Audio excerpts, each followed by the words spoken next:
Welcome to Studio C with Mike and Andy. Schiller. Episode number 14. And we have a very, very special guest. Like they all are. A very special guest.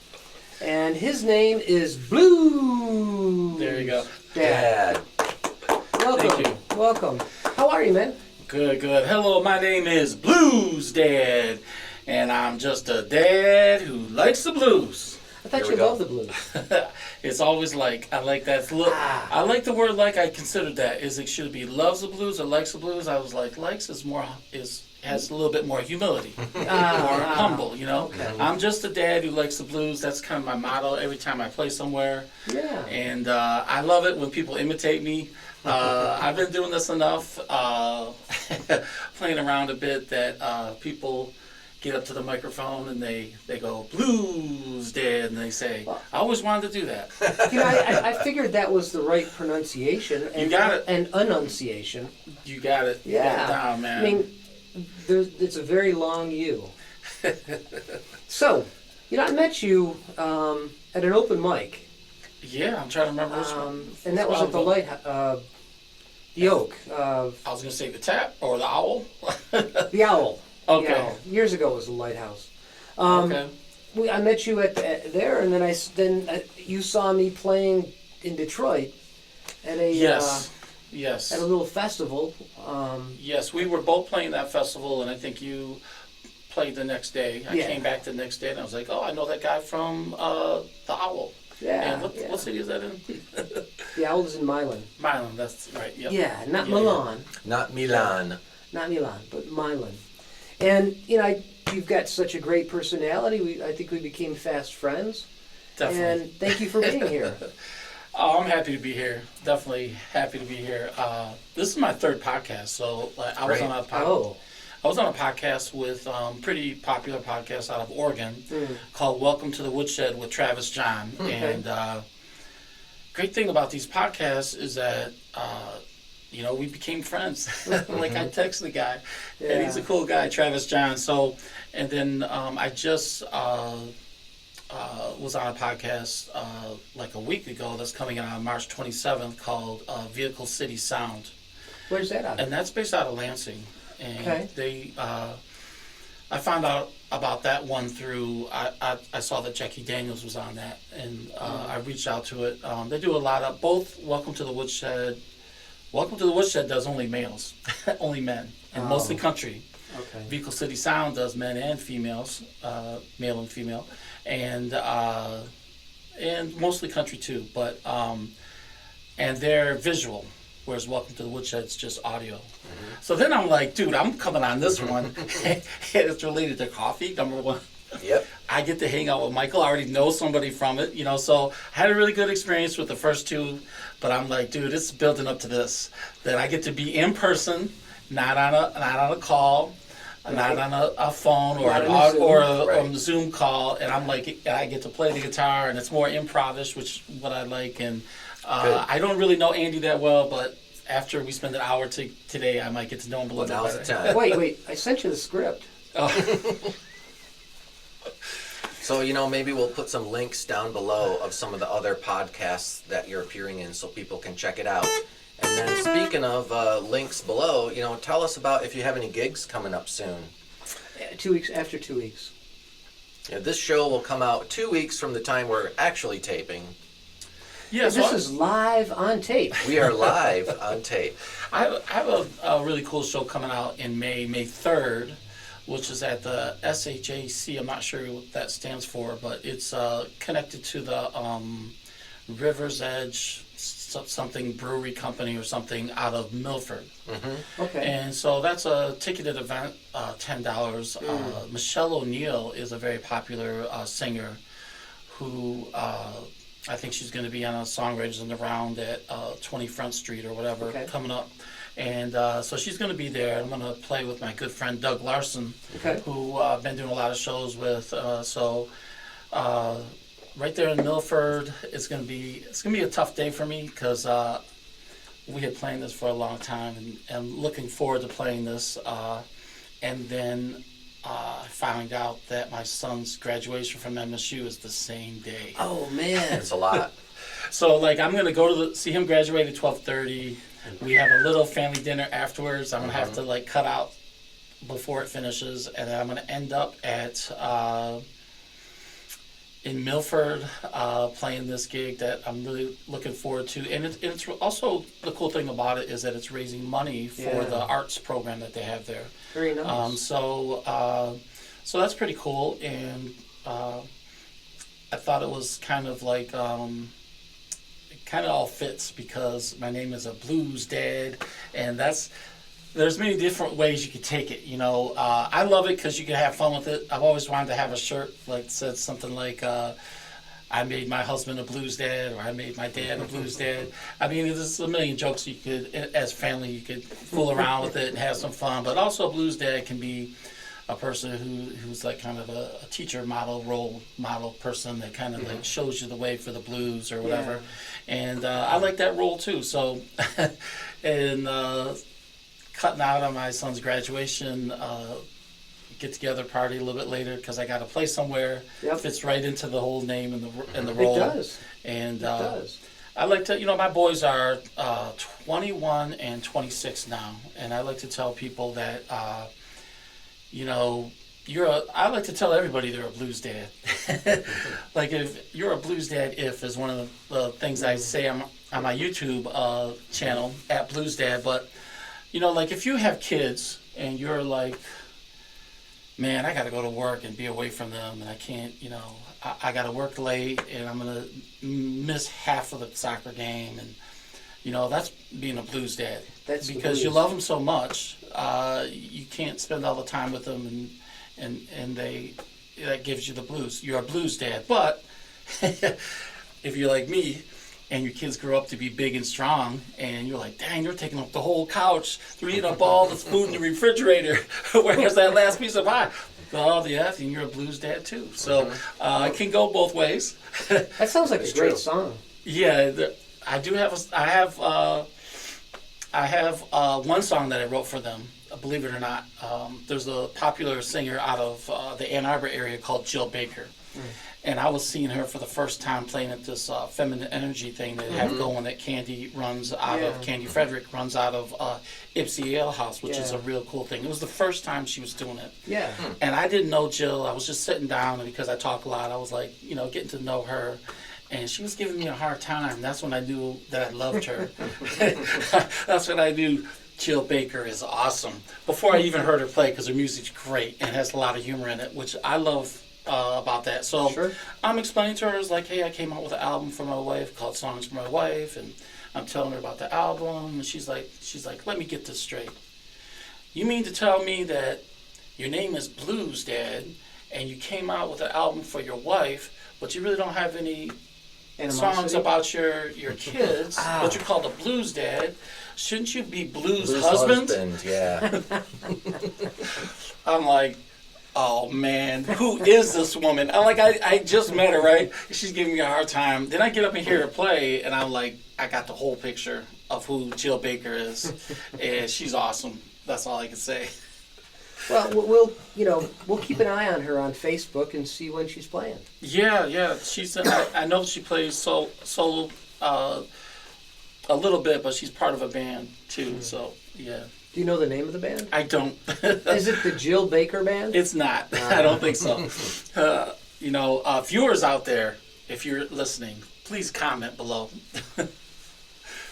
So tell us more about this cool guitar you have in your hands here. So there's a story behind this. I'm not like a gear guy so much. You'll see people that, like, people will keep asking me, hey, this is a Taylor, what model? And I'll never remember. And I'll have to show, I don't have any eyesight. And I'll show them. But so the story goes. In 814. There you go. So the story goes along, it kind of goes with when I first met Michael at the Owl. And my guitar I had a Fender, and it wasn't working. I had no plug-in, for it the first time I went there. So anyways, I bought like a pickup. The problem is I was too cheap, and I didn't buy a pickup that had like a battery, had like a preamp in it. And so like when you go to a small place like the Owl and they have like a really small little setup, it's not gonna work. So I was so frustrated, and I had to borrow someone else's guitar who was like, I had a little piece of paper in there because there was a buzz, and they back in college, remember, you used to put like a little piece of paper. Yeah, sure. So it just gum wrapper. I had to play my songs without the comfort of my own guitar, and it didn't go so well. And so I realized, hey, I need to upgrade. I need to I was getting frustrated. In 2024, I played like 105 performances. Wow. And mostly open mics, but I played like 3 festivals, 3 or 4 songwriters in the round. Played for the homeless shelter in Toledo, a warming station in Detroit. Played at a church. I played at taverns and bars, up and down. Coffee shops? Coffee shops too. So really trying to put myself out there, So in all of that, you keep plugging in and you realize, hey, this is not, I need to have a dependable thing where I don't have to worry about plugging in anywhere I go. So I was broke. And so when I was in college, I went to a bass seminar, and I don't know if you guys remember, this is the Bird of Paradise. It used to be a thing out of Ann Arbor, right? Yeah. And they had these seminars. So they had a seminar that was hosted by John Patitucci. John Patitucci? That's my guy. Nice, the bass Someone guy. that knows He's him. famous. Yeah, famous bass player. He plays jazz, He plays jazz bass, a lot of solo stuff, but he also played with Chick Corea for many years. And so, anyways, my friend was a piano tuner at the time at U of M. And he was like, I'm a college kid, and he's got like 4 kids, and he tunes all the pianos at U of M. Yeah. So he sees this thing happening on the, the bulletin board, and he's like, dude, I'm going to sign you up. You want to go? Yes. I didn't even have the $7. It cost $7 to get in. He's like, I'll pay you back. So we get in there, and everyone that was there, and I was there, I played in a band, but a very small one, and everyone there was like working musicians, like real bass players, Yeah. And so at the end of the day, they pulled out of the hat a winner, got to take home top of the line 4-string bass, Yamaha bass, because it was sponsored by Yamaha. Yeah. John Patitucci handed that to me. Wow. Oh, man. And so this was such a treat. Like, I had gold tuning pegs. It was just like the best. So what an encouragement. I started playing more with the band that I was at. We played in Milan at the prison, as part of a prison ministry. Oh, yeah. And so like the movie Blues Brothers was out, and so like we thought we were bad. We're like, dude, we're playing in the prison like Jake and Elwood, man, and we thought we were all that.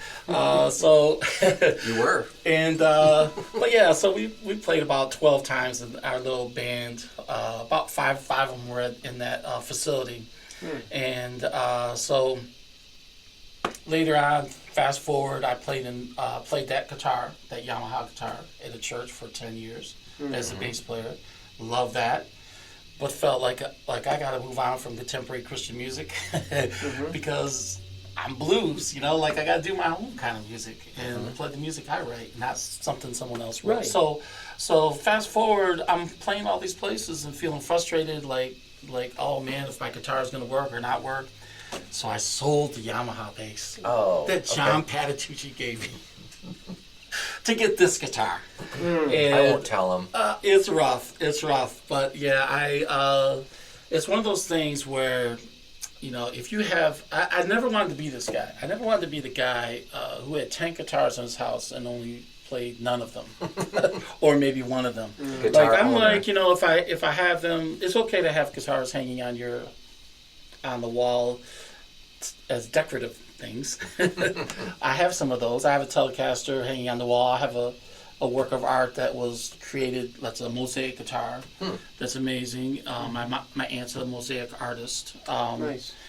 I should have brought that with you here to show it off because it's amazing. But I am like the guy who, like, when I retired from teaching, I bought a guitar. I bought a Jackson.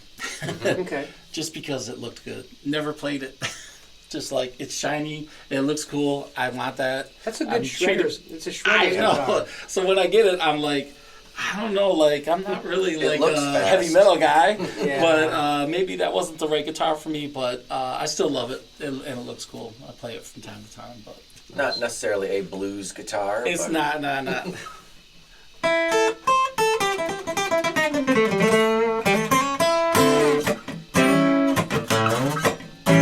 That guitar sounds great. Yeah. So And no worries about plugging it in because the preamp that's in it is already top of the line. Yes, and one of my friends said, "Hey, Taylors are meant to be plugged in." You know, Yeah. like I don't know if they even sell guitars that don't have a plug-in. You know, but yeah, so it's nice to have that. One of the issues that I have being Bluesdad is that sometimes people think I only play blues, and it's not true. Like my goal as an artist is to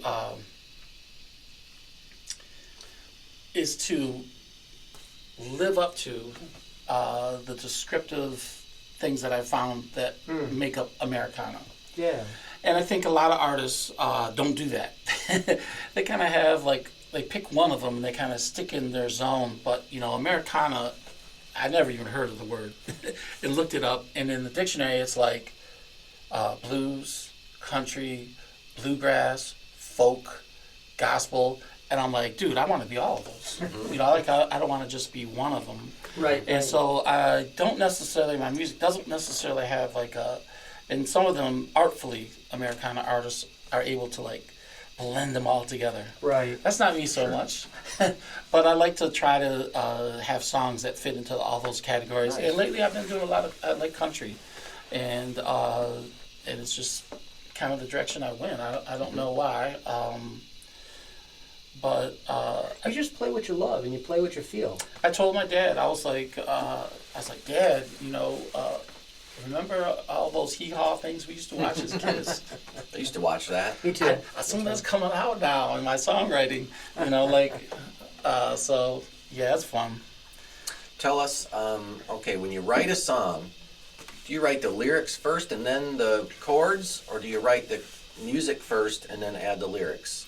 It's a great question. I think most people would probably admit that they do a little bit of everything, and that they've had one song they did a certain way. Like if I'm gonna write a speech, or if I have like, let's say you're the best man in the wedding and you gotta give a speech. Usually what people do is in their mind they think about what they want to do for a Right. long time. Right. Kind of like, what's the joke gonna be? Where I'm going with this before they actually sit down and write it all out. And for me, the meaning of the song is the most important.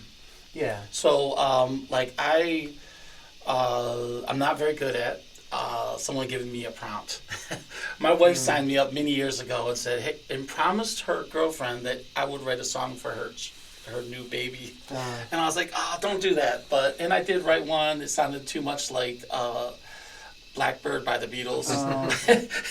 But, you know, I'm a very kind of person that, like, I have to be inspired. Right. So I'll give you an example of a song that I wrote. I was on that podcast with Travis John from Welcome to the Woodshed, and in preparing for it, I listened to a bunch of his podcasts. And in the Much like you did for this one. I did actually, yeah. And you know, it's kind of like a thing where I want to be. Yeah. I was before we hit the camera, I was saying like I need more music podcasts in my life. You know, so And so do you.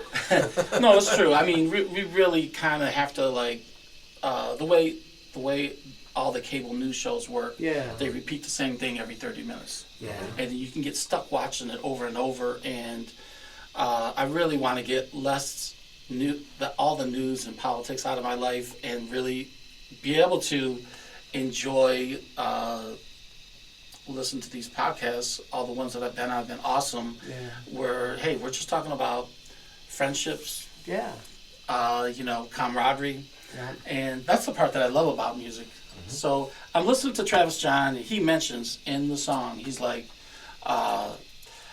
you know, he didn't say he smoked marijuana, but he was alluding to the fact that he and his wife had this thing where they sit down, they turn on YouTube, and they each get to pick songs, and they just chill out and listen to songs on YouTube and watch music videos, right?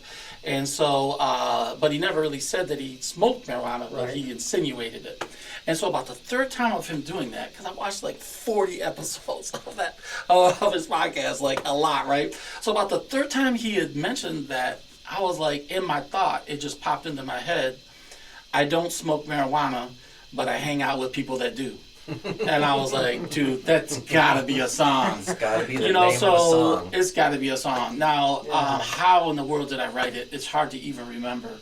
I think more now these days, I kind of like just start, if it pops into my head, I'd sing one line and record it on my phone before I forget it. Yeah.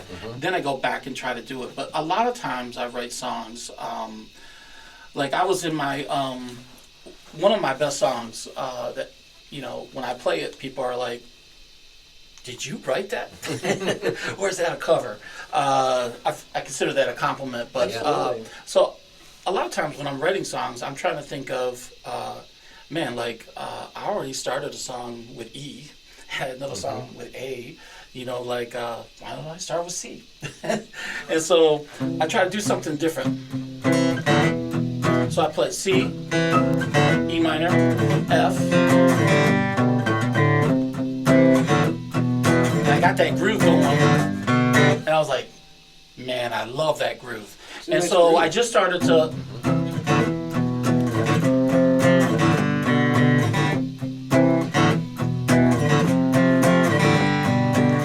I can see the moon and the stars so bright. We walk side by side through the dark of night. I just started singing that improv. Nice. So I like stumbled upon a groove and then just randomly, it's 2 a.m. at night. I got sleep apnea, and I just started singing whatever came to mind. I could see the moon. I could see the stars so bright. Yeah. We walked. The original verse, before I realized how to write the song, the original thing was, we walk hand in hand through the dark of the night. But I changed that because first thing I do, and I encourage everyone to do this, when you songwrite, grab your phone and record it. Right. So because it's so easy. Like, I think a song can, and a groove can, like one little tiny thing can mean everything for it. Like a little hook. Yeah, one thing I try to tell people when they write songs is that a lot of people will say, hey, I can't write a song. I don't, I'm like, I want them to look at the guitar differently. So like I'm saying, like if you can only play, like 30 years ago when I was writing songs, everything was like this.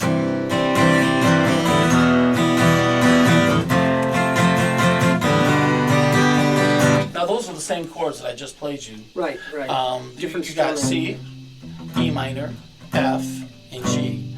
And so the difference is that, like if you know the C chord, you're playing that chord, but like, say if you just play the first 2 strings, that's one chord, the second, third strings are one chord. And so there's all these chords within the C chord that you don't have to play all of the strings.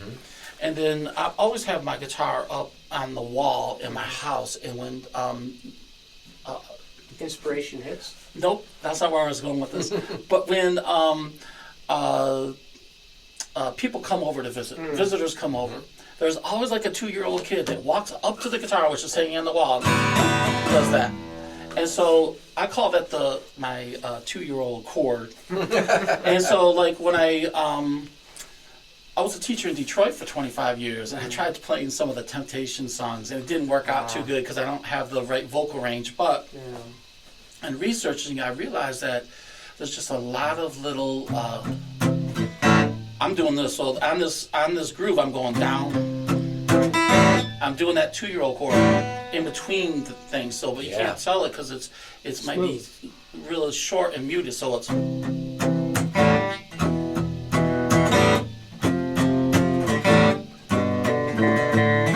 So now when I play it like this, that becomes its own chord. Yeah. It's a little percussive thing that Yeah. gets added that Motown did all the time. These little percussive things that you don't even notice it, and it's not even a chord. But it makes it really full. It fills Yeah, it out. yeah. It just and it gives you like a little rhythm to it. So anyway, so I'm talking about the process of writing songs. So like I started off with, hey, let's start with the letters C instead of A and E. When I write all the other songs I right wrote. in different keys. Yeah, not Just always like, hey, in the you know same what? key. You never put a B minor. I get people make fun of me for putting a B minor in all my songs. So like, Why not? I love them for that. But you know, like I never use an F. So I'm like, you know, I'll throw in an F just to see what happens. Oh, it works. So that's the mindset that I have. I want to do something different. So when I kind of like got that groove for going for really just a shorter amount of time, I'm talking 15 seconds, and then I started improvising. I didn't want to write a song about anything that I knew of. I just came to whatever was in my mind. Describe the I could room. see the moon. I could see the stars so bright because it was night at nighttime. And then I remembered this story, and I recorded that. And then I thought of like, oh my gosh, this fits the story. So when I was in college, my college roommate had this girl that he had a crush on, and so like it just so happened his class kind of ended about the same time her class ended on the north side of campus in Ypsilanti at Eastern Michigan University. So being the kind gentleman that he was, he would walk her back to make sure she's safe on campus and everything. And after doing this for the whole semester, he's like, wait for his chance to make his move and let her know that he likes her. And so one day, as they're walking back, like they do normally, she stops. She looks up at the stars, and she's like, breathtaking, like, oh my gosh, the stars are so beautiful tonight. And meanwhile, his heart's, he's like, this is it. This is the move. She's giving me the opening, and he's just about to tell him how, like, he's got a crush on her and ask her out on a date or something, when she stops gazing up at the sky, turns around, takes one step forward and says, oh, I think I'll plot this for my astronomy class. And so he thought it was what he thought was a romantic moment was really the girl that he liked had an astronomy class, and she was trying to plot the stars for her homework assignment. So when that happened, oh my gosh, I just he came back, and he's a great storyteller, and he told that to the other three roommates that we would just fell out laughing. I mean, it was like the funniest thing ever. And there's something about guys that we love to hear the stories about how you women turn us down if it's another guy, not us. But that's just part of the camaraderie. But I love the second verse is awesome too.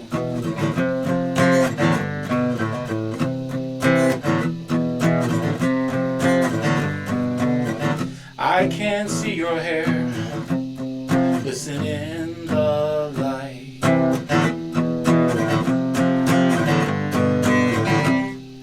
Then I almost forgot it, but my favorite verse is I screwed it up. Let me try it again.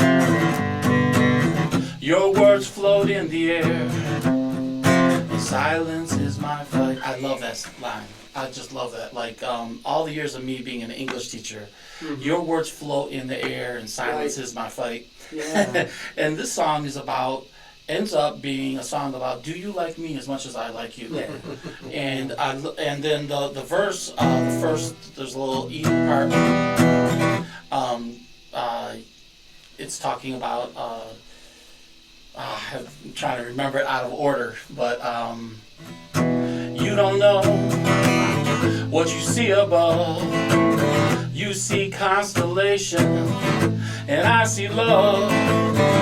Someone's keeping the clouds at bay, 'cause I need the North Star to show me the way. And so what happened in this thing, a beautiful thing happened. Well, first off, I got Jackie Daniels to come sing background vocals on it. That takes the whole song up, and so the to start off with, I wanted to have I was getting frustrated with not getting my music out fast enough because studio time's expensive. Yep. And I'm like, oh, this is taking forever. So I spend my lot of money for the month on my music budget, and then I run out. And I gotta wait a whole another 3 weeks or 4 weeks to keep working on the song. It just kills you because it takes too long. So I said, you know what, I want to get these songs out faster. So what I'm gonna do is I'm gonna have a live album. And I'm going to play a lot of the songs that have been playing everywhere that aren't out yet. And I thought the best way to do that would be to have a live performance in a studio. Because then I can get the best of everything. That's right. So I invited about 10 people up into the studio. They were geeked because they're like, oh, this, looking around. They got a tour of the studio. Thought they were, special. They were. And so they got to be in on this. And it was like, hey, one and done. It's one take. And that's what you get, right? Yep. So I did a whole concert, 7 songs, and I'm sitting here, and the sound guy's right next to the computer, all the studio stuff's here, and they're kind of sitting at the end of the room, and it's a small room, right? And I do the whole performance, and it turns out great. Nice. I cut the last song because the guitar was out of tune, so I got 6 songs that I'm putting out, and one of them is this song. Nice. And I added. So what I decided to do is it's live in Ann Arbor. I'm playing the guitar and singing at the same time. So, like in a real studio, you do the guitar separate and the vocals separate, so you have more control. It is what it is. It's connected now because it's live, but it's also not live. So it's also studio because what I'm doing is I'm going to add all the background vocals, harmonica solos. I'm adding all that stuff later. So it's really going to be. I'm going to say it's a studio album song and everything, but the album title is going to be Live in Ann Arbor because it was performed live. And so in Ann Arbor. In Ann Arbor. And, I love that. I want to be connected to Ann Arbor. And that's cool. I want people to search Live in Ann Arbor or search Ann Arbor in Spotify and come up with that, right? And so these are like 6 of my best songs, and this is in it. And so here's what happened. I got this section. It's just E minor and A minor back and forth.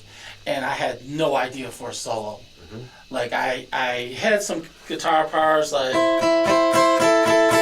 that I was thinking in my head of what it could be, and I was unsure of it. And so I was like, when I performed it, I just left it.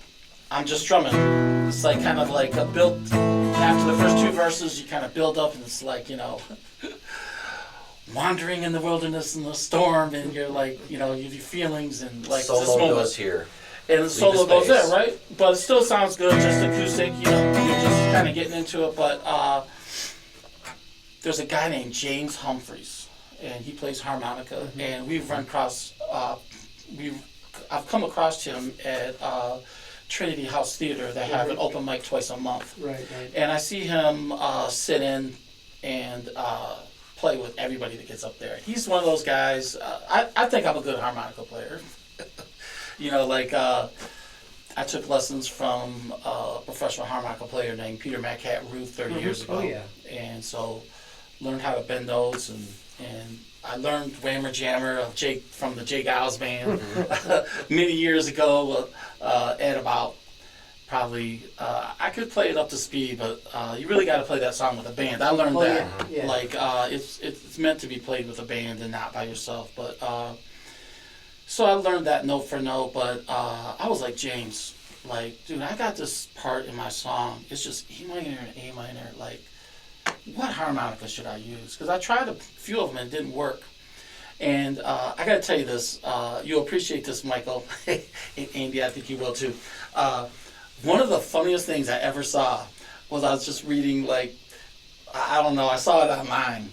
And someone had written an article with the title, The Top 5 Ways You Can Suck as a Harmonica Player. It seems like it'd be easy. Wait. The top 5 ways you can suck as a harmonica player. When I read that title, I was like, whoever wrote this, I'm in love with that person. Like, that person is now, like, is up above everybody else. It's like, genius, somebody wrote an article that said the top 5 ways you... And so... You only need one. being a harmonica player, I started reading the things that he wrote, and it got up to number one, and it's so true. Number one way you can suck as a harmonica player is to have the wrong key harmonica. Yeah. And so you can be the best harmonica player, and Yep. the real pros, someone like Peter Metcalf-Ruth, I operate out of first position, second position, but he's a pro at third and fourth position, which is a higher level. So you can play in different keys with the same 10-hole diatonic harmonica. But I like to be in second position mostly. That's the blues. So like if you take a harmonica, take this C harmonica. If you're, for all the kids at home that don't know, if you want to sit in and you got a C harmonica and someone's strumming C, then you could just play any note on this harmonica, blowing out and breathing air in, and you're gonna be pretty good. You're gonna be kind of in the realm. You're gonna be in the key. So.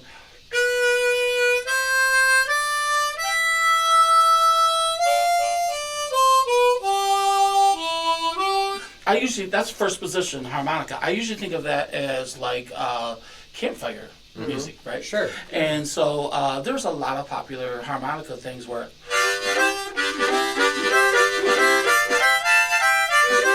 I didn't bend any notes. Yeah. And so I'm playing there's 10 holes on the harmonica. I'm breathing out, I'm breathing in, and you can have a lot of fun with that.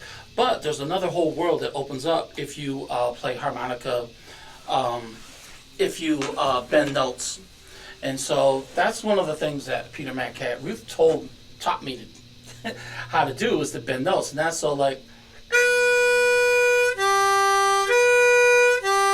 that's the note breathing in and breathing out. And for a person that doesn't know how to bend notes, that's the only notes they can play on that hole. Right. But if you know how to bend notes, there's secret hidden notes that you can bend down to. You got to think of it like this.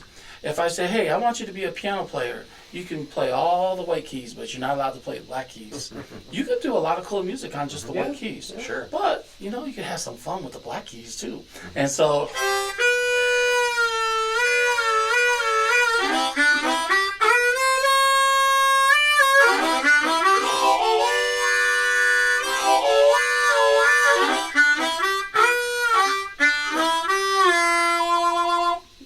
Wow. And so you can have, it's fun.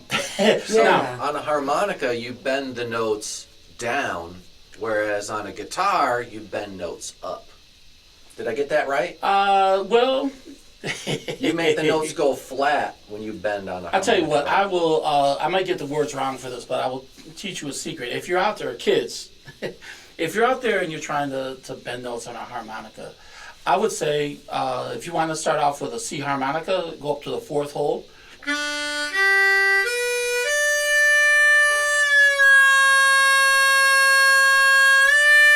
That's the easiest one to bend, probably that fourth hole on a C harmonica, right?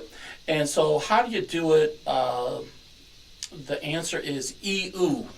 So like if you pucker up, you gotta pucker up when you play it, and then you make your tongue, like you could try this. In a minute you're gonna say E-oo. Before you say it though, think about where your tongue hits the roof of your mouth. So your tongue is gonna make the motion of E-oo. So feel where on your tongue it touches the roof of your mouth when you say E-oo. Go ahead. E-oo. Say E-oo. E-oo.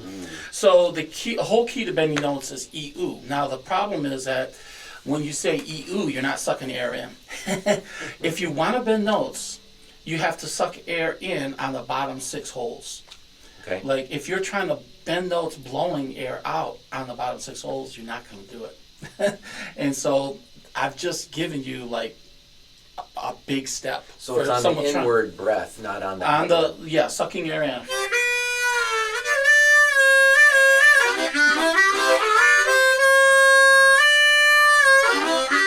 Now you said you bend down, but like if you're a good harmonica player, you don't have to bend down to get to the note. You can just go straight to the note that's already bent down and come up like this. I see. Let's see if I can do it.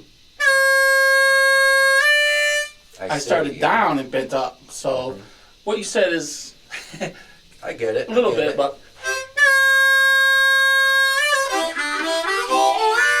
it's like a ghost bend. So you bend it first, and then you release the bend. So so I go directly to the note is bending down to here, but instead of me coming down here to get to it, if you're really good, you can just go right to that note and be there. And unbend. And then come up, unbend it. Yeah. So kids at home, this is what it's like when you're not a teacher sitting next to two teachers. You're just chilling. Yeah. I'm soaking it all in. So, another cool thing about, like, you hear this note in the Jay Giles band is, and I think this is where it goes up.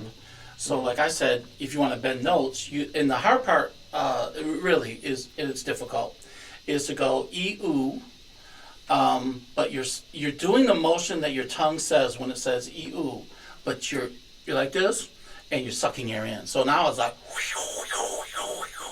because you can't like say E-oo out loud, but you have to say E-oo to learn how your tongue, the motion of it. You got to think of like these engineers that like have cars. And they have like a car in this little tunnel that's like glass tunnel, whatever, and you see the flow of the wind. The air, yeah. And so what your tongue is doing is it's affecting the flow of how. So inside your harmonica, it looks like a xylophone. There's these little thin plates, and when the air comes a certain way, it takes these little thin plates and it makes them go up or down, and that's what makes it have a different sound. And so. If you want, like at Bluesdad, go to @Bluesdad on YouTube and you write how to bend notes. And you'll come to a video, and everything I just told you will be in the comment section or the description of the video. And on the video, all I do is go like this.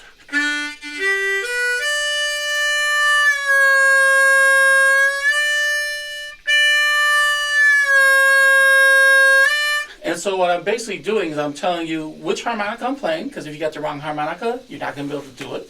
And when I took lessons from Peter Matcat Ruth, the first thing I did when I came in is he said, I was at his house actually, and he took a cassette. He said, when you come for the lesson, bring a C harmonica. I told him what key I had or whatever, and he said, bring a cassette. And he recorded the whole lesson. Nice. And so what he did is he told me E-oo. He told me how to hold the harmonica, told me to... And then he said, now say E-oo. And I said E-oo, and he says, thank you. That'll be $25. He said, thank you, that'll be $25. And it was like 5 minutes into the lesson. I'm like, what's going on here? He's like, the whole lesson, like it was a half-hour lesson back in 1989. I think I paid him like $25. It was a lot for me as a college kid. It was one of the best things I ever did. And I did it because I met this guy named Dave Baker, and he said to me, he had an internship for Vice President Smith at the time, who was the VP at Eastern Michigan University. And so he would be the guy answering the calls. And the one thing that VP Smith would do is he would talk to all the freshmen. He did a lot of inspirational speeches. He talked to all the freshmen at the beginning when they were there. And one thing he would say to people all the time, he would say, if there's anything in your life, that if you could do anything, what would it be? And then he would say, do it. If there's anything in your life. And so my friend Dave, he came to our room in Buell Hall, 306 Buell Hall, which is, I named my record label after that, 306 Buell Records. And he was in Buell Hall, and he stopped by, and he was like, man, people keep calling in. They keep calling in and say, man, I always wanted to jump out of an airplane and parachute down and just tell VP Smith I did it. Man, you made my dream come true. And so he would be the guy fielding these calls, bringing these in. He's like, this is like amazing. Like I keep having these people that he's like changed his whole life. Years later, 30 years later sometimes. All because of something he said. If you could do anything in the world that you wish you could do, what would it be? And so then, as he's telling us this, he turns to me and he says, if you could do anything in the world, what would you do? And I was like, I would be a harmonica player. Can you believe I said that? Wow. But like, growing up, I grew up in Durham, Michigan, which was right outside of Flint. So we'd hear the Flint stations and they would play the Jay Giles band. And when like Whammer Jammer came on, like, man, just the world would stop spinning, and I would just be like, listen to Magic Dick play that harmonica, and just it did something to me, right? And so I was in 306 Buell, and all my roommates could play guitar, and I couldn't. And so I had harmonicas, but I could only play first position, and so it was really hard to like play with their music because I probably had the wrong key. And at least now I could play along in first position, but I can also play second position.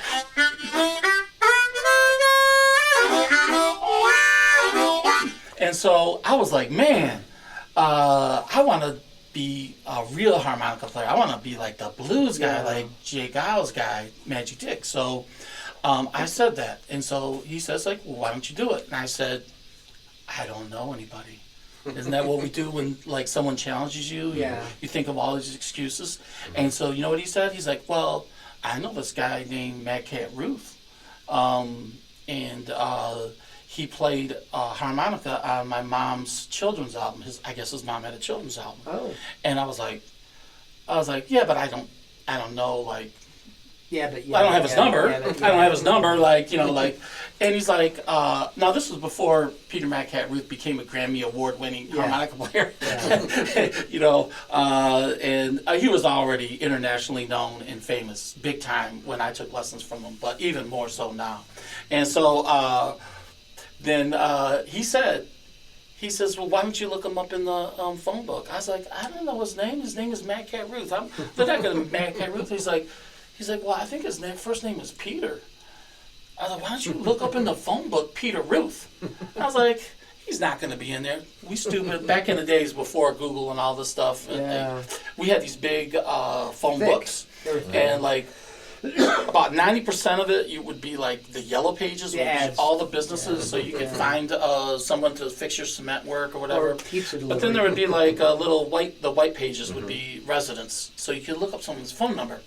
So we looked around the college dorm. We happened to have a phone book in there, and we looked up in the white pages, and I looked all through the white pages, and wouldn't you know, there's a Peter Ruth. I'm like, you gotta be kidding me. I called that number and got a hold of him and said, hey, how much are lessons? He's like, $25 a half hour. And I was like, signed up. And drove to his house in Ann Arbor and I took 5 lessons. And I always tell people I took about 5 lessons. In every instrument that I play, I took about 5 lessons, to learn. So like, I play a little blues, boogie woogie, guitar. I did take lessons for a year in grad school to learn some intermediate, satin doll and jazz tunes, jazz and blues tunes. But really for guitar, like some random guy gave me free lessons. In acoustic guitar, I took electric guitar lessons for 5 lessons, then gave up. Just because I was like, it's too much money. I took classical guitar lessons for 5 lessons, and then I was like, I really need to be studying. I'm getting too into this. But how I ended up playing guitar was that I was one of 4 people. I was the only one that couldn't play guitar. My roommates could all play guitar, and man, that's not fun. And so over the summer, at the end of the these guitars are great, people, because if you got a little bit too much right here, you just cover that up, baby, right there. All right, now, that's what I'm talking about. And I was worried about. I gotta say, I was really worried about this podcast because I was like, y'all just a little bit too close. Because I look really good from about 15 feet back, like really good. But my apology to everyone out there today. But let's not body shame. You look beautiful. Play us one of your songs, while we just listen, and then maybe in a few minutes we could do like a 12-bar blues where you play some harmonica. That's fun. Michael and that's I can all play good. along. That's all good. Hey, so we gotta sing this. This is a fun one. If only you could put your capo on your harmonica and change the key. I used to play in church. In church, I used to play the number system. Okay, so for people that aren't familiar with the number system, you usually have sheet music and like a worship band or something, and they don't have. It's not like a hymnal book where they have the notes.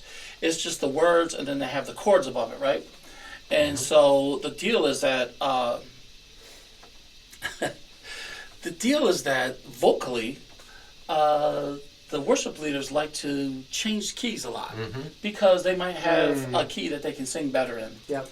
Or they might be actually considering the congregation and realize that I can sing it really good here, but they're probably not going to be able to sing it. So I'm going to put it in a key that the congregation can sing it. So instead of putting C, A, and those letters above the words, you put numbers. So number 1 is the root, and then the number 2 would be the second note in a major scale, number 3. Got it. And so when we switched, I was like, oh my gosh, I got to do numbers now. But the whole purpose of the number system is so that you can, on a fly, 30 seconds before we begin, oh, by the way, we're going to do this in G instead of C. And then so you're thinking, oh, I'm not going to start, the number 1's not here, now it's going to be here. I'm messing this up because the capo's on. But so anyways, the reason I'm saying this is because I complained about it a few times, right? And I was like, well, it's not really fair. I mean, I'm the bass player's doing the most work. Right. A lot of keyboard players, they even have things now where you can just switch it and you can play. Transpose, Right, yeah. right. Yeah, it'll transpose for you. The keyboard will, but other people, keyboard players are, used to doing that kind of thing. The guitar players can always put a capo on. The drummer doesn't have to use a capo. So I was the only one, the bass player. So anyways, I was complaining to the worship leader. So do they have a bass capo? I was complaining that I'm the one that has to do all the work, right?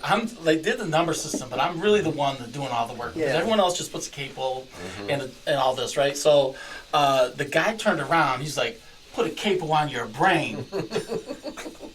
Hey, It was a funny moment. It was.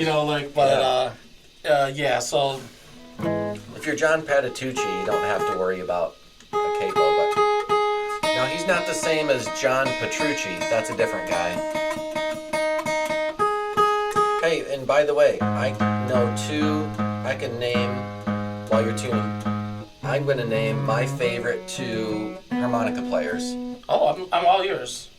Huey Lewis, Shocking. Okay. who his first instrument was a harmonica, and he went backpacking through Europe with his harmonica, and only later sang and played guitar and wrote all those hit songs, but a lot of them have harmonica solos. But harmonica was his number 1 instrument. Is how he got started in music. So Huey Lewis.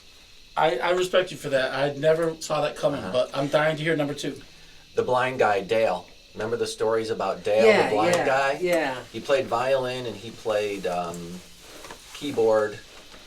He was my neighbor when I was a kid. He Oh, was okay, blind, so someone you know. Okay. and he went to school with Stevie Wonder when he was a child. But he always had a harmonica in his pocket, and he would just pull it out and play. And That's awesome. And he was pretty good at it. And of course, it was just the 1 key. But he had another harmonica with a button on it. And can you explain what the button does? Yeah, it's a chromatic harmonica. Okay. And so a diatonic harmonica has 10 holes. And a chromatic harmonica, I don't even know how many it has, but you're not bending notes. Instead, it's like a I forgot what they call it, a little trigger, a little button Switch? thing. Switch, thank you. I don't know what it's called. I could never play one. I never owned one. They're a little bit more expensive to buy.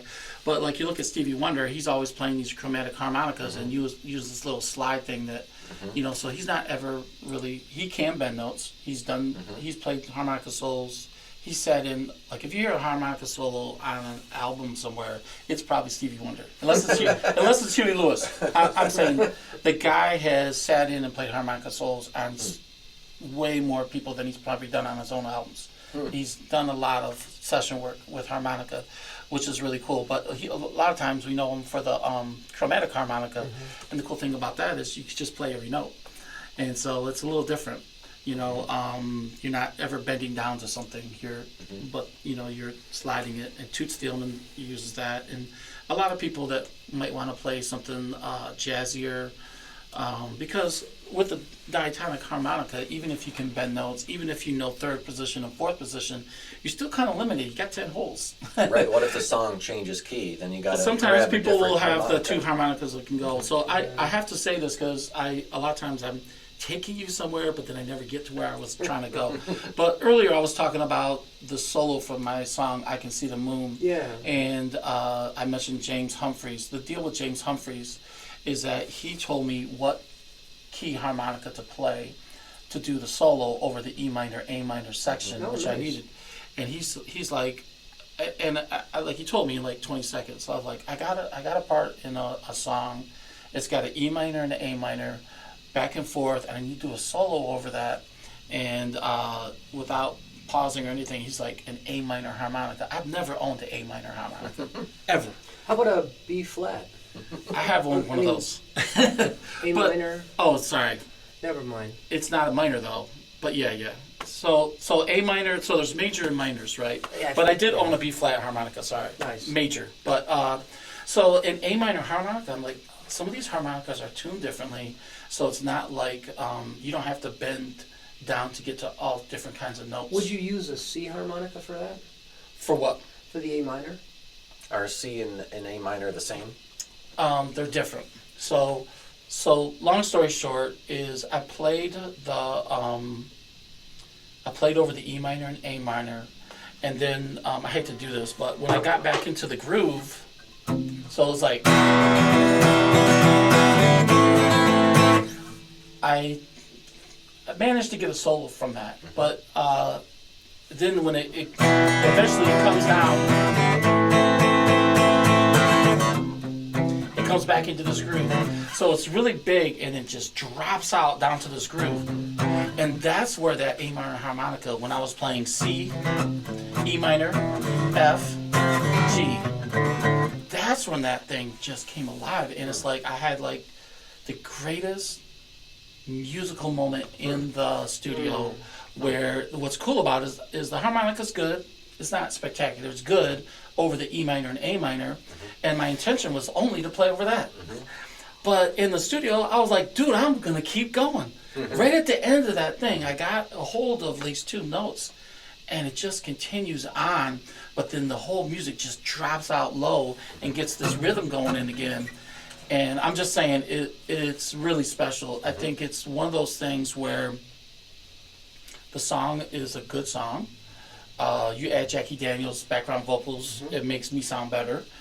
But then if you listen long enough to get to the end of that harmonica solo, you're going to be like me when I hear, sometimes if I hear a song that's so good, I actually pull off the side of the road, get it in my liked folder on my Spotify, because I don't want to like keep driving and not know what the song is. Yeah. I have to get back to the song. So there are songs like that, the ones that you pull over. Yeah. And I think, man, I'm just saying, like, if the song doesn't get you, if what it's about doesn't get you, if the vocals with the added Jackie doesn't get you, man, this harmonica solo is going to be, I think it's going to be my best song. So. Now, BD. You don't mind if I call you BD, do you? BD. I don't know. I guess so. When are we all going to be able to hear this recording? Good question. I'm trying to get it out. It's I have a song called Mountain Inn, which is about Jacobson's Mountain Inn out of Mount Morris. I wrote a cool song that I call it my Hell Yeah song, and it's a good country song. And so I added pedal steel guitar to it. Nice. And so I'm in the process of trying to edit that, and I would love to put out the album as an acoustic album, but nobody likes albums without drums. And so, like, I'm gonna add drums, and I'm realizing now too, like, how much it adds, the drums. It adds a lot. It adds a lot, because it's that what you want is you want people to listen to your song for the song, but then like the 10th time they listen to it, they're not listening to the song anymore. Now they're like, oh, I noticed the electric guitar part, or like the subtleties. I love the Cars. They have like a really cool guitar lines that are underneath that you just pick up a while later. You realize, like, wow, they're doing really cool stuff there, Yep. And but it's not like the big guitar solos. It's like little rhythmic things that they do, little lines. Cake does that too. Mm-hmm. I feel like Cake must have listened to the Cars. Big, But, probably big influence. Yeah. Probably so. I'm sorry to do this to you. I had to try to get ready here for this song. So I mentioned, so I did want to come back around to why I was mentioning James Humphreys. I can get distracted and see if I can do this, man. I don't know. That's not sounding good. You know, and during the break, I can Is that good mention. enough? I can mention Sounds perfect. a harmonica player from Ypsilanti that I Oh, really yeah. like. Fred Crandall. I've played with him several Okay. times. He is just an amazing harmonica player. Okay, I like that guy Wolf too. I think you know him too. Wolf. Which one? There's two Wolves. He's one of the nitpickers. That guy Oh, plays him. harmonica. Yeah. He's legit. I can't remember his name. The young guy. I don't know if he's young. Sorry, Wolf. I thought you knew that guy, Well, but the anyways, record- I met him at the Vibration And place. there's a Wolf. Unity Vibration? Yeah, I met him there. There's a Wolf Tchaikovsky and a That's Wolf. it, right there. Okay. The long name, yeah. Yeah, he's good. All right, so you mentioned one. You got two harmonica players? No, You no, mentioned just one? Fred. All right, so here's my two. You ready? Well, everyone loves the Blues Traveler. That's Yeah. amazing stuff. But my two harmonica players that I love the most are Junior Wells. I share the same birthday with him. I found that out. Like, he was my favorite harmonica player, then I found out we shared the same birthday, December Nice. 9th. And then I also like Little Walter. But mainly, why are those my two favorite harmonica players? Because I asked Peter McCaruth, hey, what should I listen to? You know, to That's be a always good a great harmonica player. question, And he yeah. said to Yeah. me, go find everything you can from Junior Wells and Little Walter. Now, Junior Wells is my favorite, though. I love the songs that he's done with Buddy Guy. Good stuff. So, Yeah. hey, this is my song that I got the idea for the song from Travis John from the podcast Welcome to the Woodshed. This is a fun one because when I wrote it, first thing I did, so kind of a background history of me. I married a woman from India, so she came here when she was 3 or 4 years old. So I have this, have kind of a diverse background. Grew up in an all-white town, mostly white town of Durand, Michigan. Taught in Detroit for 25 years in the city of Detroit in like 99% black neighborhoods. And then I'm a retired teacher now. And then I married a woman from the southern state of Kerala from India. So, you know, like I had all these different diverse groups, right? And then you add on to that, I have like this background in the church, and it just makes for an interesting background. Eclectic. Yeah. So, so I like to joke that, you know, on my side of the family, we got a few marijuana smokers. You know, like people are, you know, they're farmers, and I used to have an uncle. You just walk in, you see the marijuana growing right out on the other side of his driveway, right? And so then I have a lot of people that are into drugs on my Indian side too, but they're pharmacists. That was the joke. But anyways, so I sent this to my my cousin, and I'm the oldest of a lot of cousins. So like I have cousins that are 30 years younger than me, and I'm the oldest of them. And my one cousin, I sent this song to her, and the response she gave me from this song was, "I love you too." And so this is my song. I don't smoke marijuana, But I hang out with people that do. but I hang out with people that do. All right now. That doesn't sound right. All right. Yeah, I always like to give that pause. Suspense. It builds suspense, just like a lot of your songs. I got a song that is I love you, woman. Gotta milk that time. But man, you give me the blues. And I got another song. Your chili done killed me, but your greens have raised me from the dead. And that's out right now. You can find that one out there. It has Chris Canis soloing on it, which is cool. Yeah. I saw your poster out there. So, hey, this is my song. I don't smoke marijuana, but I hang out with people that do. I don't smoke marijuana, but I hang out out with people that do. And I don't chew tobacco, swearing, cuss, or have a tattoo. And I say all this to tell you that none of this means I'm better than you. Oh, I don't smoke marijuana, but the good Lord knows I love people that do. Yes, I do. I got a cousin and another cousin. I got a third cousin.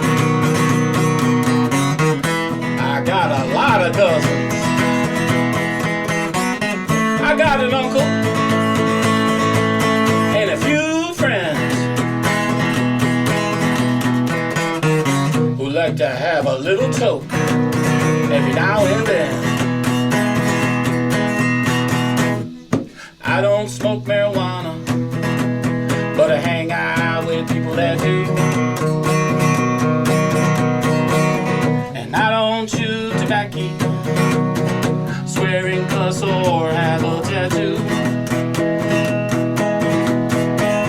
And I say all this to tell you that none of this means I'm better than you. Oh, I don't smoke marijuana, but the good Lord knows I love people that do. Yes, I do. Woo-wee! Can we get some air freshener? Somebody open a window. I'm going outside to get some fresh air. But I want to thank you for being so kind that you want to share. I don't smoke marijuana, but I hang out with people that do. And I don't chew tobacco, swearing, cuss, or have a tattoo. And I say all this to tell you that none of this means I'm better than you. Oh, I don't smoke marijuana, but the good Lord knows I love people that do. Yes, I do. I love you all. Woo! I wanted to clap along, but I didn't want to. Now, I got to say that, the great thing about playing a lot of places is that you find out the different ways that people react to this. Right. So I played this at VFW Post 3243 in Fenton, Michigan, and there was a group, a nice little happy birthday group that was there to celebrate someone's birthday. And I said, I don't smoke, but I hang out with people that do, but I love people that do. The good Lord knows I love people that do. And every time I said, yes, I do, the whole table cheered. They cheered like it was like crazy. It was so much fun. But yeah, I could hear that in my imagination. Every time you sang that, I could imagine people cheering like that. It's a very catchy song. Like it's also like a song that is it's a cool song that I didn't know how people would take it, but like people that smoke marijuana actually love the song. I wrote a song that says that's about me not smoking marijuana, but I have a feeling people are be smoking marijuana to my song about not smoking marijuana. like I was just saying, because in the end, it's kind of catchy. Yeah. anybody can like that song.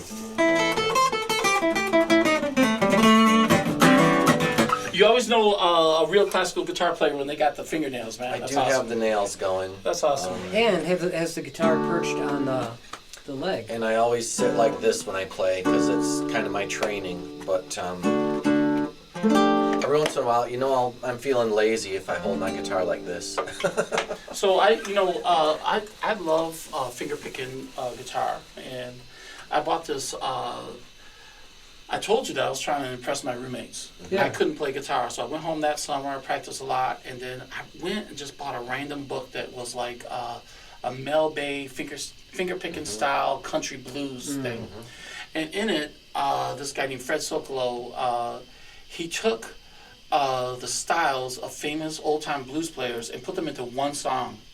And so, like, I'll show you if I can borrow your guitar for a minute. Sure, do it. So there were three. Like, one of the songs was from Blind Lemon Jefferson, an old blues guy from the 1920s. And so what he did is he listened to all the songs, the cool parts, and put them into one song. And so, like, a lot of what I do is from, I love finger-picking style guitar, but I learned it from this Mel Bay book. And so, like, I would always be name-dropping these names, never really listened to their music, but I had learned this song that showed their style, and so that's like Blind Lemon Jefferson, Big Bill Brunsey, and Lightning Hopkins are the three most influential people. So, like...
So what I'm saying is, like, I put out this album for my wife called Songs for My Wife. You can find it on YouTube and at bluesdadmusic.com. But I put that out, and I was like, I had a friend who did guitar solos. He passed away in 2021, and he's one of the reasons why I'm out here playing, because when he died, I wrote a song about him, and it just opened the floodgates for, like, I need to be out playing, you know. Like, he left behind 50 songs for us to remember him by, but his name is Mark Kozik, and so I couldn't rely on him. I couldn't call him up, hey, can you do a solo for me? I had to do it myself. Right. So, like, when I looked at that, there's a lot of elements in the guitar solos that I wrote that are that, just taking that and doing it a different way, you know. So, like, there's a turnaround.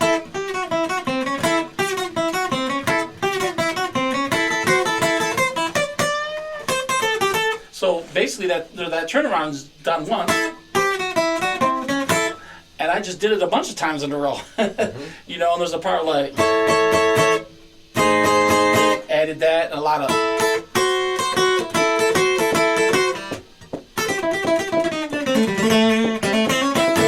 the last part's not in there, but you know, just I'm saying learning the song, especially I love Lightning Hopkins a lot. And then Big Bill Brunsey, and then Blind Lemon Jefferson.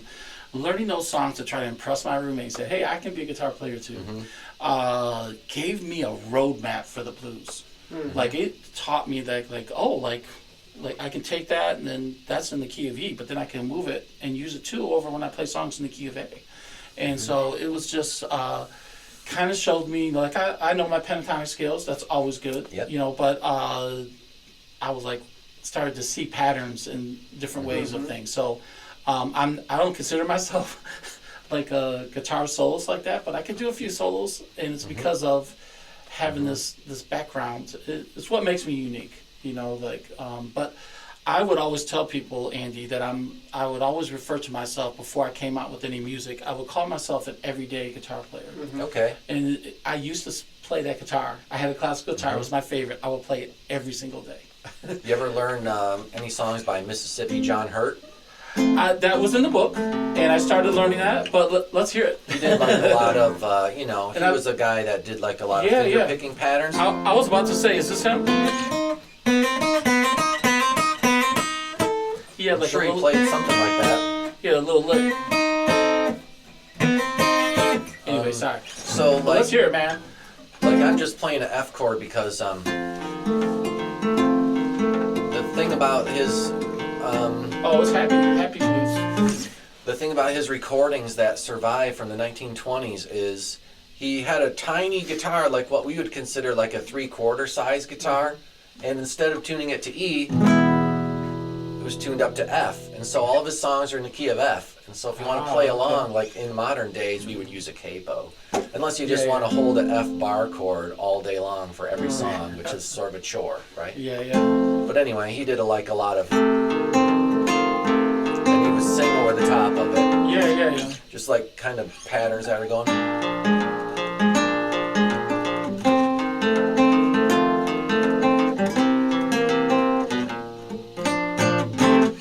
That, stuff like that. That's great stuff, man. That's great. He's my favorite old-timey blues guy, Mississippi John Hurt. There's actually recordings of him from the 20s they're a bit grainy. It sounds like someone's frying bacon in the background, but they exist. So I've never heard anyone describe it like that. That's hilarious. I'm like a lot of the young rockers. My exposure to blues was the Blues Brothers. Yeah. Love And me too. In part, me too. Yeah. Yeah, I definitely. love John Belushi, Dan Ray Charles. Aykroyd, the whole crew. It just really turned me on to the blues. Right on. That's my only story.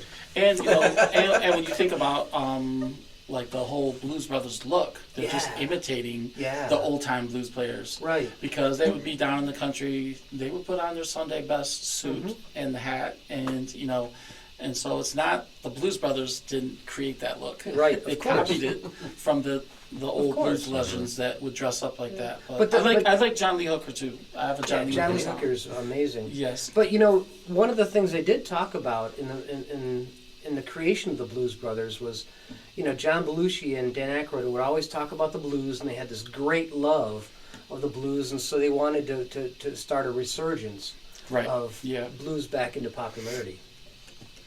Yeah, there's maybe what that's a just two classic stories. movie. I mean, I have a friend that his name is Gary Gulick. He was on the set of the filming of that because he worked for the ambulance company. That at the last scene they have cop cars, police, all these firemen cars, and they had ambulances, right? Some really old ones. If you look at the I was like. He was on the set. He didn't actually drive the ambulances, but he was there in case, that they have to drive them in and park them for this big scene at the end of the movie. But yeah, what a cool thing to have a connection to that. The music in Blues Brothers 2000 was amazing. The story, it was okay. Well, well they had. I love that they had Junior Wells. My favorite harmonica player was actually in Blues Brothers 2000. Yep. And so that was a big deal. So they went and, they picked some really cool names to be in Eric that movie, Clapton, right? B.B. Yeah, King. some really cool people are in that. Yeah, I met Coco Taylor. Oh, okay. All right. Very cool. I do have a story. Oh, I'm dying to hear it. I lived in Detroit, grew up in Detroit, and I was home one summer from Adrian College. I lived not too far from Belle Isle. Okay. Off of Jefferson. And, I got a job at the Renaissance Center, and I loved going to the Soup Kitchen Saloon. And so they had a help wanted sign. They needed somebody to do sound. Oh, okay. And so here I am with more ego than ability. I walked in and said, "Hey, I'd like to be your sound dude." And they said, "Sure." They didn't even ask me if I knew what I was doing because I'd never done anything like that before. And so Coco Taylor was playing, and I just couldn't get the microphone to not feedback. And she yelled at me. That's your story. That's my end. story.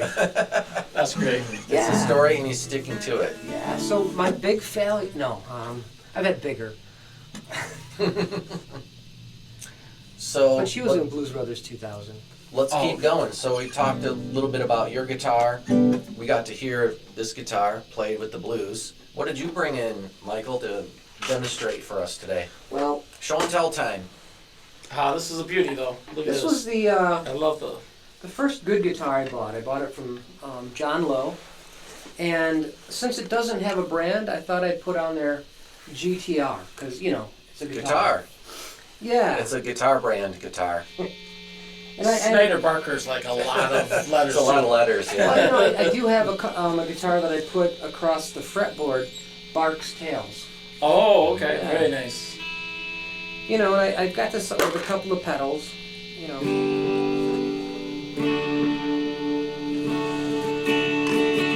Oh, speaking of the blues. Wait.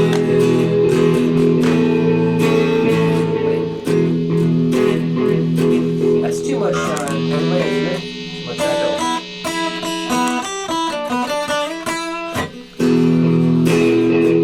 That's just way too loud. I don't want to drown everybody out.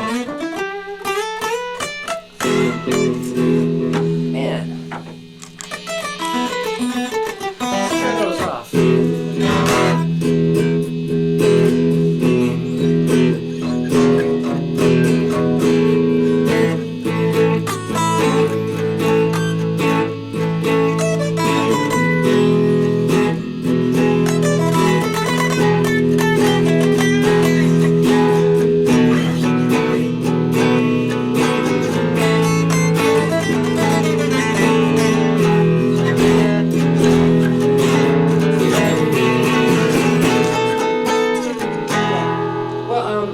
Keep it going. I just Keep don't it like how loud it is. Oh, you're good.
Take it.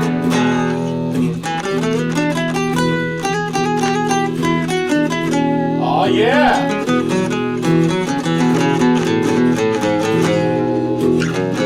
That's what I'm talking about.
was too much fun.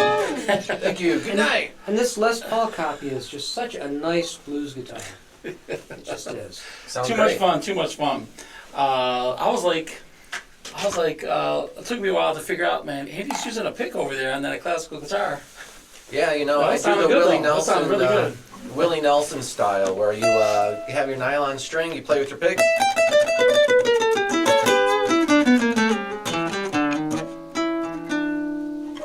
Why not? That's so like, I don't have the fingernails, but whenever I finger pick, man, it's nice if you can get a little bit of gain. You give it a little bit of something. You know, otherwise you just can't hear it. You know, like. But I always loved my friend. I have a friend named Bill who's a classical guitarist. And man, when you got those fingernails, man, it just makes the sound so much louder. And it's just like, you know, so it's great for playing at home, but man, it's a great feeling. I do a little bit of jazz. I had one jazz book, and I learned some songs out of that too. But man, it's super fun. I love the piano. I love finger picking anything on a classical guitar. It's one of the issues is like I used to have like a lot of skin issues. The corners here would crack and be bloody, and then like what's really bad is when you get like on the corner of your finger it splits open because it's not a really good place where you can put a Band-Aid. No. And what I realized is to solve my problem was started putting humidifiers all around my house, not for the guitars, for my skin. Right.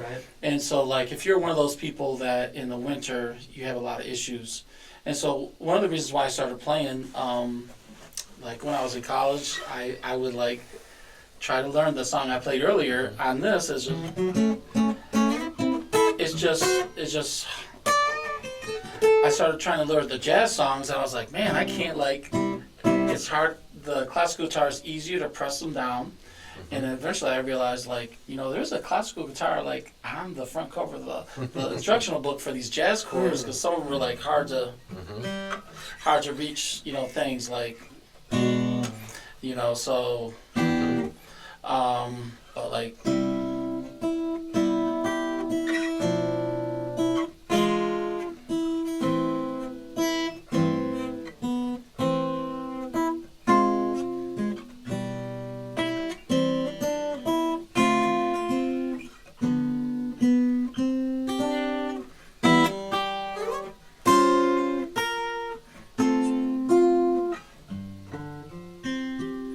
man, It's a nice chord melody, yeah. it sounds so nice on a classical guitar. Like, It sounded I nice never on- play it on this because it hurts my fingers, but like on this, oh my gosh, it's just so beautiful. But it was beautiful on Thank your you. steel string. Thank you. It's harder to press it down. There's harder songs that are like easier to like hold down and play on a classical guitar. But that's why I love the classical guitars. Like I love the feel of it. Yeah. You know, it's not gonna make my, you know, if I press that a lot, I'm gonna be pretty blistered up. You know? Yeah, what I've discovered about like playing live on a classical guitar, like I used to do gigs on this steel string, and if you do like a 3-hour gig on a steel string, it really tears up your fingers. But I can play this guitar all day long, and you know, I can do that finger picking thing and have subtlety.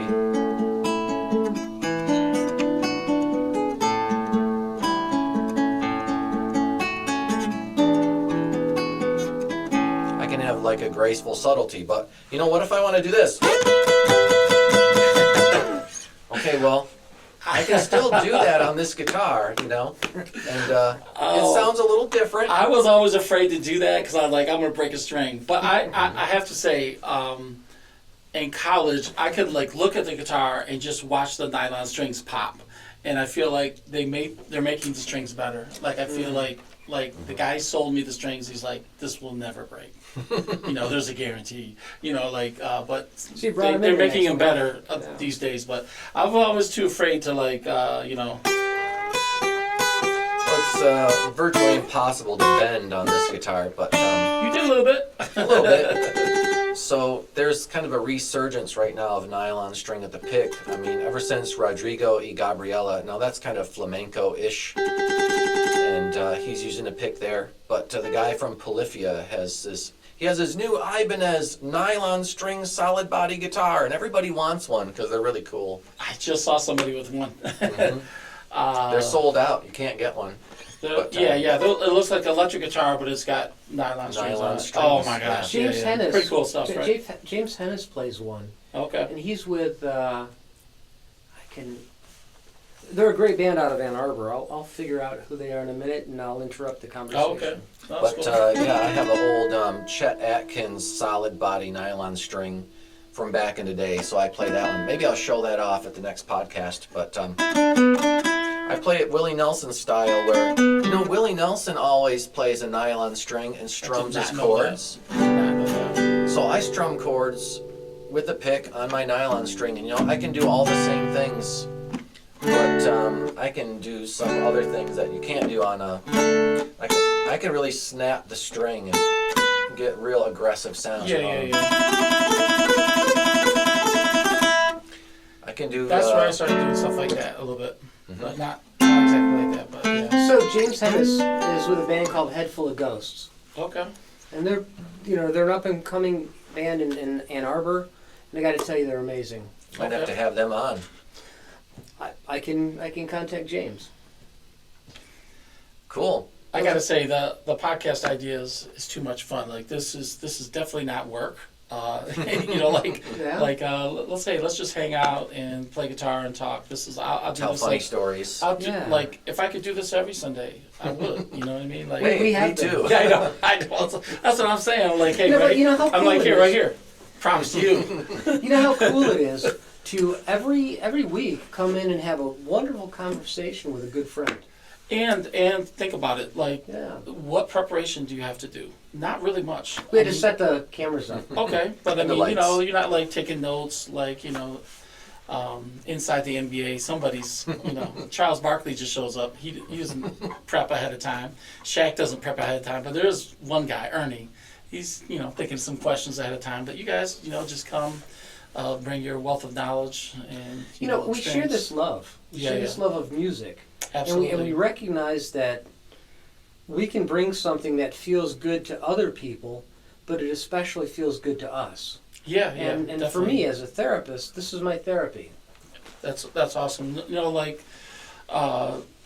As a writing teacher in elementary, we're always telling people, encouraging people to write, express themselves through the writing, but you're also trying to get them to discover their own voice, right? Who they are. The voice is the style in which that they write, and it's like each person has their own voice, and so like as a songwriter, I sometimes I complain that I don't have that American Idol voice, but like I'm bringing something original. I'm thinking that's different than everybody else, and so it is a wonderful thing. Like.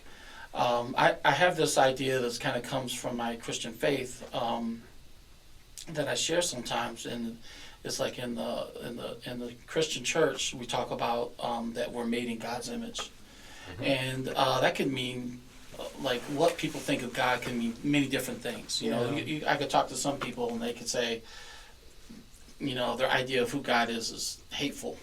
I could talk to other people and say God is love, and I would say. Objectively, like the number one thing that I can think of, characteristic that I can think of God is that He creates. And so what I'm saying is if we're made in God's image, then we should all be creating. And so like we do that through music, we do that through the recipes that we make, we do that through construction, through the way that we organize our house. Through teaching. And the church unfortunately is sometimes like at the, like not paving the way for the arts when they could be, because when you think of God, to me, I think of an artist. Right. Like, look at Bach. I mean, all of his music was church music. Yeah. And so, like, I look at the creatures of the sea and how funny they look to me sometimes. And I'm like, God had to have a sense of humor and be creative, and so I think we should all understand that we have this thing in our genetics inside us that wants us to create. Sometimes it comes about by having children, other times through all these other different ways. One of the best ways to deal with mental health issues really is to do something creative. Right. Whether it's play guitar, whether it's pottery, whether it's gardening, whether it's, whatever it is. Those are all great examples. Painting. Absolutely, yeah. Yeah, those are all good for the emotional self. Absolutely. Because you can look back on it and say, this one is better than that one. Or, I'm learning something that I didn't know before when I did that thing over here. And that shows a period of my life. Yeah. Where I was there. I'm not there now, but, it helps me remember where I was. And right. Those creations are a snapshot of who you have included in who you are now to lead yourself into becoming who you are.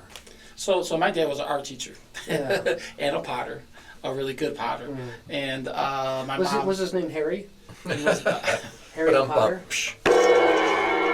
All right, so this guy right here, I have a song. In the song, there's a part, it leads up to the end of the song, and it's like, God said. And I was about to say, God said, I was about to sing what God said, and we're doing a show together, and he's like, yes? You called? I'm like, what just happened? Humor, or my poor attempts at humor, being a dad, I get all the dad jokes. There you go. I think you're a blues dad. You just don't know it. Well, yeah, I already know it. Oh, okay, there we go. Yeah, I can sing a lot. Embrace of it, blues, take it, man. I can sing You're a lot definitely of a blues dad in my book. Yeah, Hey, it's been great having you with us. Okay. Bluesdad, and I really look forward to hanging out with you again a little bit more in the future. Yeah, that'd be great. And I love your stories, and I love your playing. And your songwriting is certainly, it's you. Very entertaining, and very catchy. And you can sing along and you can clap along. And so... And say hurrah. And I guess my shtick, or one of the things that I hang my hat on, is I really do gravitate towards humor. Like, I love... we got in a situation at the Ipsy Ale House where I was playing with Melanie Check and Doug Larson. We had a gig there, and someone had a stroke or something at the same time we were to start. So Melanie came up to me and Doug, and she's like, hey, we can't play because the ambulance is coming. And the ambulance came. They got the woman. Her name was Barb. And I was like, it was 20 minutes of them doing that, and I was like, what am I going to do? Like, what's the next song you play? And I knew who it was. When they said someone had a stroke, I knew who it was because I was watching this group, this kind of rowdy group of women, and they're having a good time. And I saw one woman put her head down. I was like, I hope it's not that woman, right? And so she had gotten up to go to the bathroom and fell down. And I don't know the results, but, I went and talked to that group, and like when something like that happens, what's the next song you're going to play? I'm not going to play Let's Get the Band Back Together Again, a tribute to my friend who died. I'm not going to play that song. What do you do? So I thought to myself, my introduction into like trying to get from someone being taken away in an ambulance and everyone being very solemn to like, our job is not to do that, is my introduction to transition to try to get through that. I was like, we're here to have a good time, and this happened, unfortunate thing happened with Barb, and our thoughts and prayers for her. But blues is like, what blues does, it has a lot of humor in it, and it helps you escape from your situation that you're in. And so I actually, I kind of talked to that group ahead of time, but I actually played my song, Your Chili Done Killed Me, But Your Greens Have Raised Me From the Dead. I was like, in the song, the chorus says, Hallelujah, I'm alive today.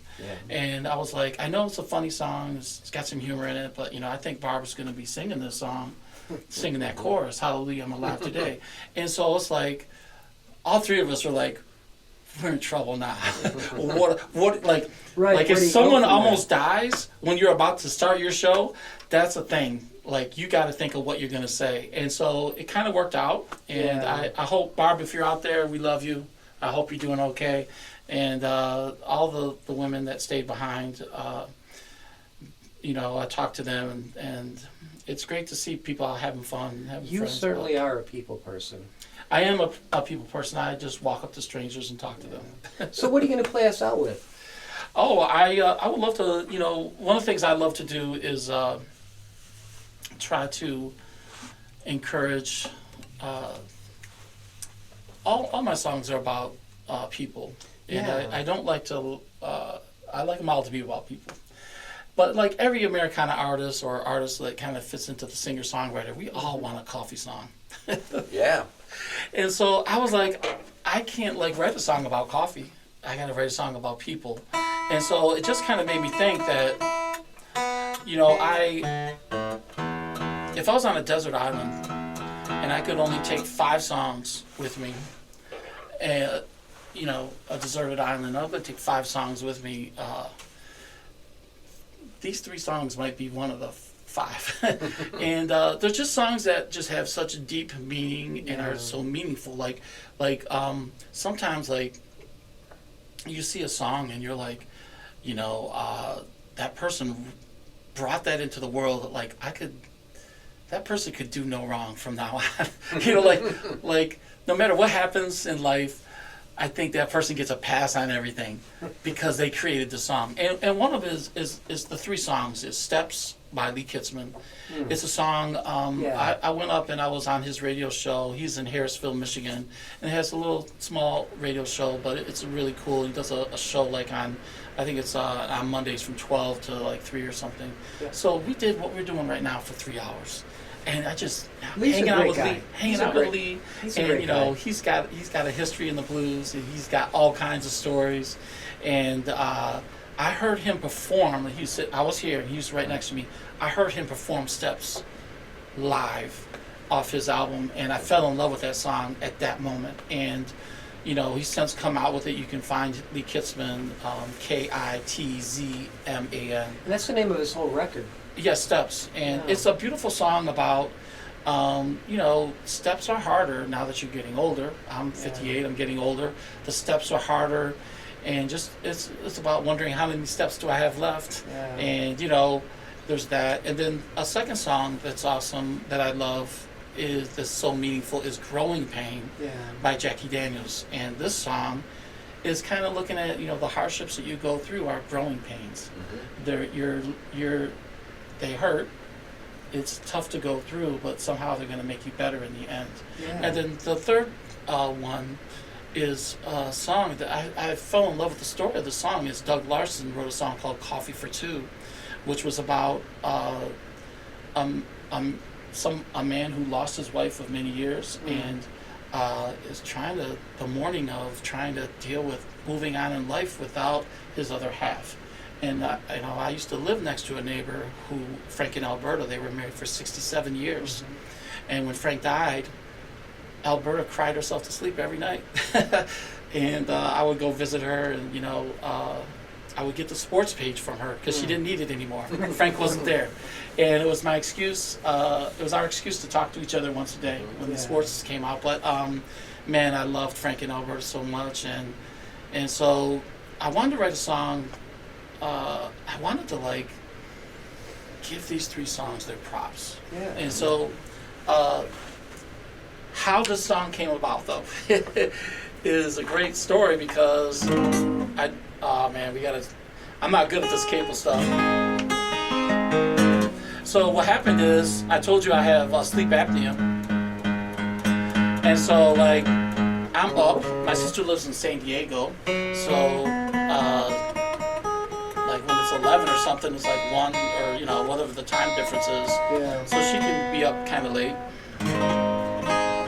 So she sends me a text. The funny thing is, once people find out that you're a songwriter, they're like, "Hey, a good song idea would be this." I know. Every time someone does that, it never works out. Right. Until now. Okay. Until now. Finally. She sent me a text that said, I'm getting screwed up with another song. Sorry. That's a different song. She sent me a text saying, life is Bowl of chocolates. No, life is what's the word? Starts with a C. Difficult. It's not a straight line. And I wrote a different song. I screwed up my songs. I apologize for that. That's a good song too. It's still a good story. Maybe I should go with that song, man. How much time you got? That's a good song though. Life is complicated, but it's not a straight line. Yeah. That's what she told me, and I came up with this.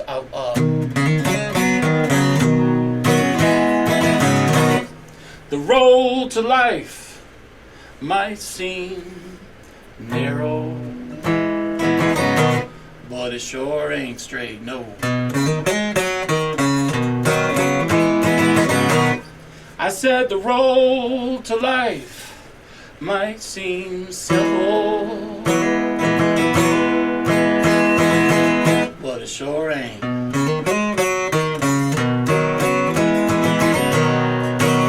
It's got curves and hills calling us home.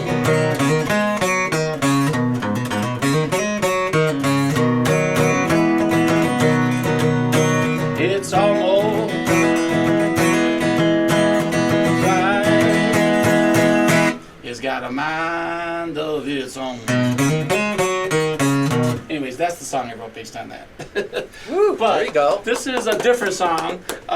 This is Coffee for Two, and it's a nod to 3 great songwriters and 3 great songs. And I can only hope that people will hear this song and go out and look up these other songs. Oh, because they're they have Well, so much meaning. Make sure that you let Andy know, remind Andy what they are, and he'll, put them in the comments. Definitely, yeah. I will do that.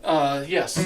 They're in the song. Yeah. And this is going to be the last song of tonight. It's been episode 14, everybody. Woo, 14! Be sure to tune in next time also for Ted Montai, episode 15. So, Studio C, the listening room, is going to wrap it up for this week's Awesome. episode, so take it away. Here we go. Coffee for Two.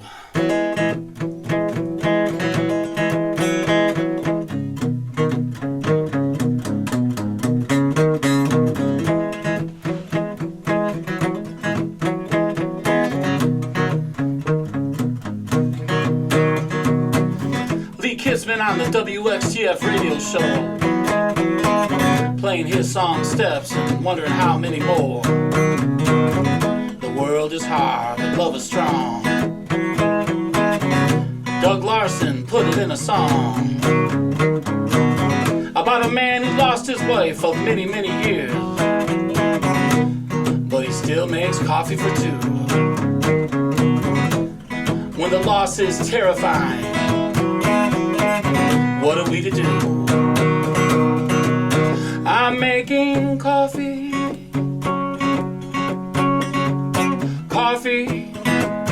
for 2. I'll make an extra cup to remember you. I'm making coffee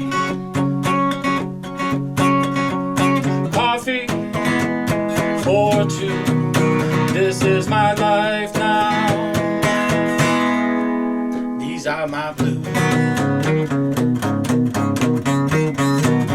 Jackie Daniels sings Growing Pain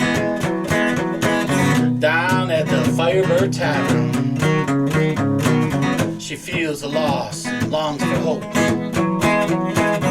Which one are you having? Do we even have a choice? When we sink this low, one thing, we're not in this alone. I'm making coffee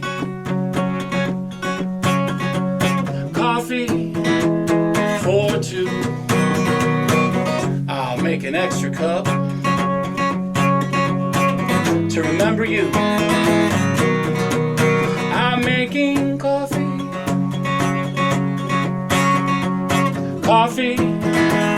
for 2. This is my life now. These are my blues. Roll the credits.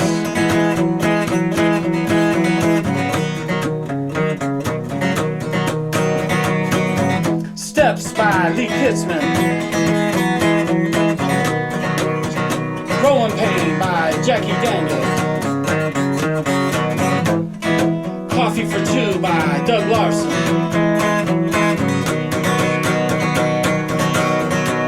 I'm making coffee. Coffee for two. I'll make an extra cup to remember you. I'm making coffee. Coffee for two. This is my life now. These are my blues.